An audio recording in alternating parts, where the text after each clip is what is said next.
उठा लो प्रभु अपने दर से अब तो न देव श्री शिवाय नमस्तुभ्यम।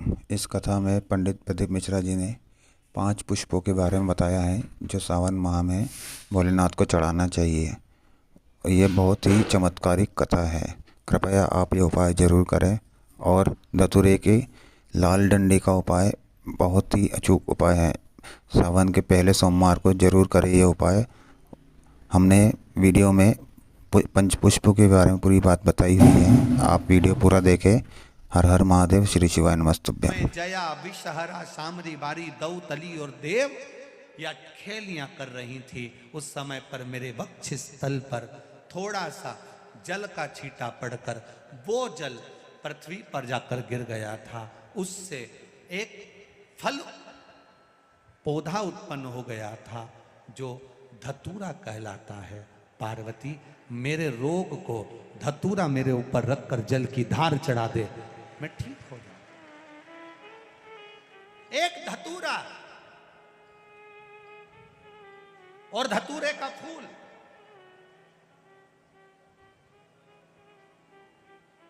कांटे वाला धतूरा और उसमें लगने वाला एक पुष्प।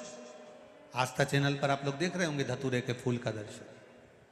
धतूरा और धतूरे का पुष्प, छोटा सा पौधा है, ज्यादा बड़ा नहीं है, कांटा लग रहा है, धतूरा लग रहा है।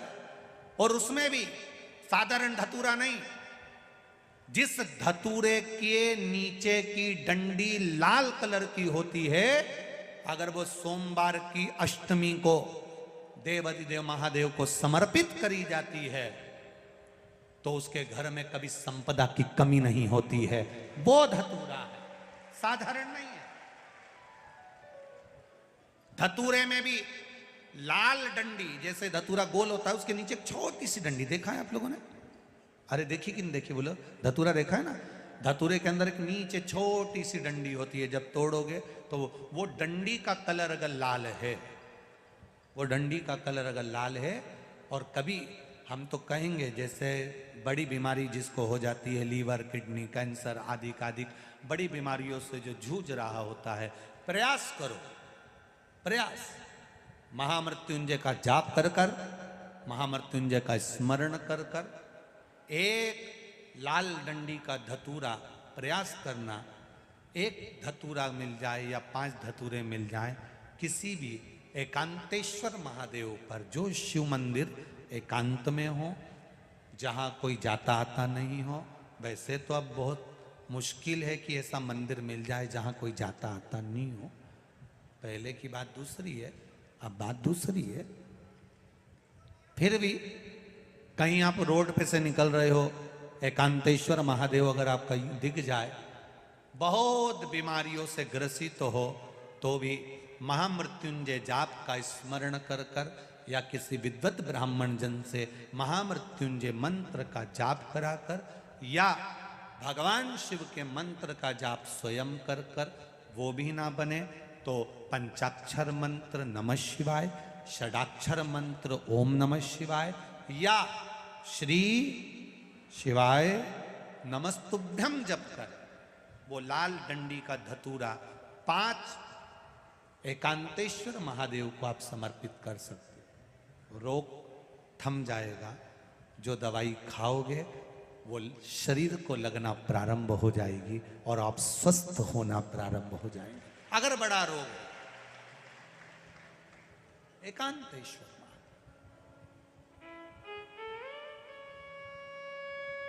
धतूरे का फूल, ये तो धतूरा के बात आ गई। अब धतूरे का जो फूल होता है,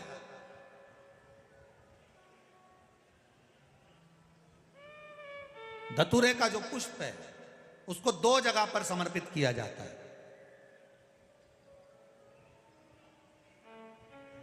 2 जगह। एक धतूरे का पुष्प जहां भगवान शंकर का जल चढ़ाने जाते हो, पूजन करने जाते हो, स्मरण करने के लिए जाते हो, वहां अशोक सुंदरी वाली जगह पर धतूरे को, फूल को समर्पित किया जाए। एक। दूसरे नंबर का धतूरे का जो फूल होता है, 2 फूल जब हम समर्पित करने जा रहे हैं तो एक अशोक सुंदरी वाली जगह पर, फूल का जो मुख होता है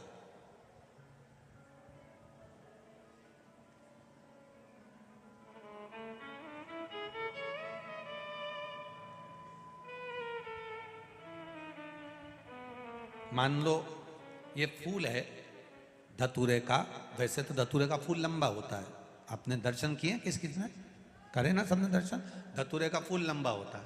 अब वो लंबा जो पुष्प है उसका जो खिला हुआ भाग है, जो खिला हुआ, और पीछे की जो डंडी है, तो अशोक सुंदरी वाली जगह पर जब हम समर्पित करते हैं, अशोक सुंदरी वाली जगह पर जब हम उसको चढ़ाते हैं, तो जैसे ये शिवलिंग है और यहाँ सामने अशोक सुंदरी की जगह है, तो जो अशोक सुंदरी वाली जगह पर हम पुष्प समर्पित करते हैं तो खिला हुआ जो भाग है, जो खिला हुआ भाग है, उसको इस तरह से रखते हैं कि शिवलिंग की ओर उसका खिला भाग जाए, और डंडी का भाग इधर गणेश जी, कार्तिकेय जी और 33 कोटि जो देवी देवता हैं उस ओर उसका भाग जाए, उसका भाग ऐसा समर्पित करें।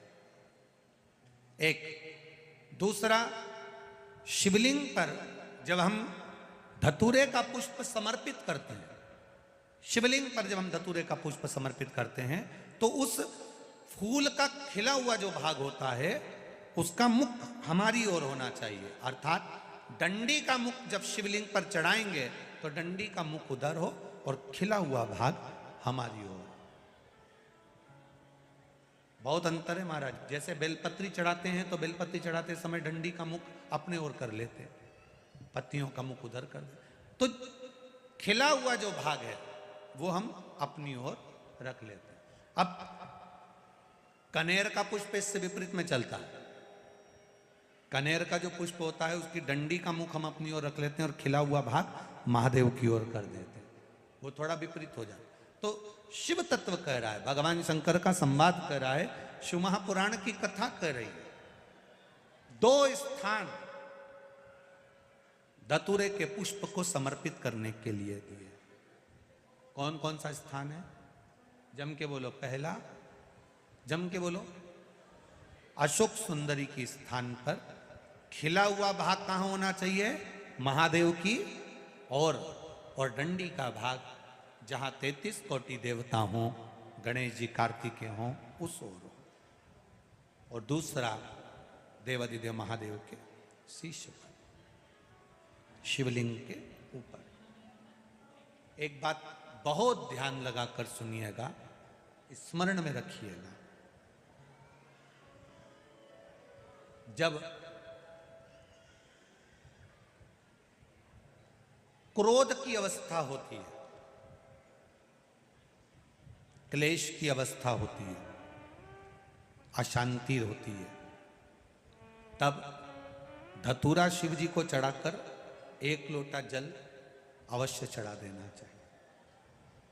लगभग 20 से 25 मिनट लगते हैं, पर अगर हमने दिल से धतूरा चढ़ाया और 1 लोटा जल धीरे धीरे धीरे धीरे देवादिदेव महादेव को समर्पित करना प्रारंभ करा तो घर में से क्लेश, अशांति, क्रोध अपने आप धीरे धीरे शांत होना प्रारंभ हो जाता है। धतूरे में वो एक आनंद, धतूरे में वो एक सुख है, धतूरे में वो एक आनंद है।